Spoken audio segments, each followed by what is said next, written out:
On poursuit avec l'info du jour, de la semaine et un peu l'actualité. On va rejoindre en direct de Berlin notre ami Amaury Guibert. Salut Amaury. Parce que dimanche prochain, l'Allemagne va voter à un scrutin, bien sûr, dont Angela Merkel est soi-disant largement favorite pour enchaîner avec un 4e mandat. Cela dit, le ton monte un peu dans cette campagne. Vous nous en avez parlé. Une campagne qui aura certainement marqué les esprits après le scrutin parce que l'ambiance est plutôt tendue, Amaury, non ? Oui, bonjour Laurent, bonjour à tous. Une ambiance tendue effectivement parce que des centaines de manifestants viennent systématiquement perturber les meetings, les déplacements de campagne d'Angela Merkel. Ils sont là, ils la sifflent, il l'a eu à tel point que la chancelière a bien du mal à se faire entendre pendant ces meetings. Alors qui sont-ils ? Ce sont très souvent des sympathisants du parti populiste et d'extrême droite AfD, ou du moins ils se situent dans cette mouvance.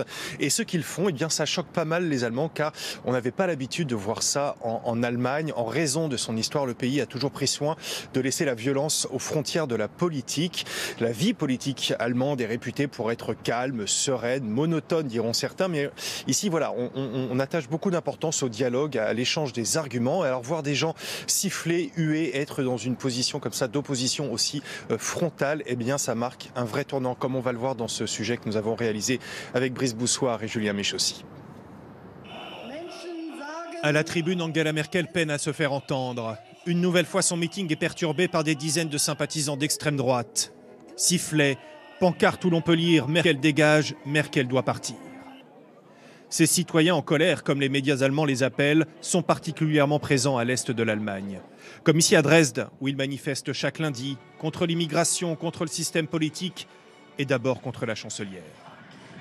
C'est normal de la siffler. De toute façon, elle ne nous écoute pas. Elle comprend rien.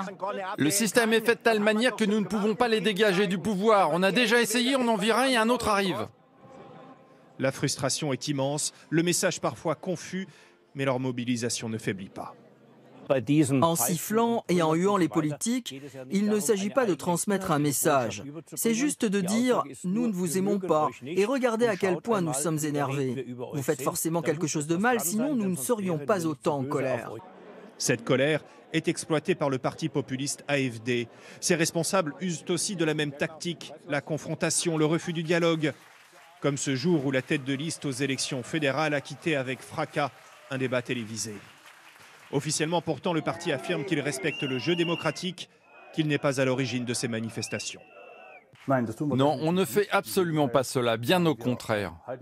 Nous disons à nos partisans qu'ils n'ont rien à faire là-bas parce que c'est exactement ce que nous critiquons chez les sympathisants de la gauche radicale et les écolos qui viennent déranger nos rassemblements depuis 4 ans.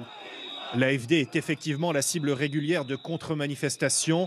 La police doit s'interposer. Le débat politique a perdu en Allemagne beaucoup de sa sérénité.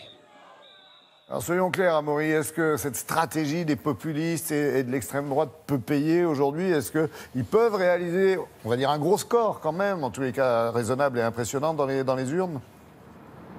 Alors c'est une question difficile, Laurent, parce qu'il se passe en Allemagne est sans précédent. Mais je serais tenté de vous répondre non si l'on regarde les sondages. Après avoir été très très haut dans les sondages au moment de la crise des réfugiés, le parti AfD est redescendu aujourd'hui autour de 10% et on a l'impression que c'est un peu un socle, un plafond, que son extrémisme notamment effraie pas mal d'Allemands et que ce parti a du mal à élargir sa base. Mais attention, 10% des voix, même s'ils ne font que ça dimanche prochain, ça sera déjà un énorme succès pour l'AfD qui va rentrer au Parlement, au Bundestag, et ça sera vraiment un séisme dans l'Allemagne depuis la fin de la guerre. L'AfD va surtout changer beaucoup de choses dans la vie politique et la vie parlementaire, parce que ce parti va vouloir se positionner comme le vrai parti d'opposition au sein du Bundestag. Ça promet des échanges très musclés dans l'hémicycle, en tout cas beaucoup plus musclés que ce que l'on voit jusqu'ici dans ce Bundestag. Merci beaucoup, Amaury, pour toutes ces précisions à une semaine effectivement du scrutin en Allemagne.